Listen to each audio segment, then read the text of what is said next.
Эми дыйкандарыбыз өзү билет. Агроаптекалардан жанагы биологиялык каражат болобу, химиялык каражат болобу, гербицидпи, инсектицидпи, фунгицидпи алганда гектарына мынча деп жазылып турат да.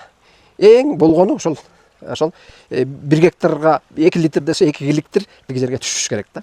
Эмне үчүн агродрондо жанагы баковый смесь мисалы 50 литр менен учат, 50 литр менен көп жерде эме кыла алат. Анткени тракторда өзүнүн ылдамдыгы аз болгон себептүү, аптеги форсункадан баары чыга берет да. Ошон үчүн жана баковый смесь 200дөн 300 литрге чейин болот да.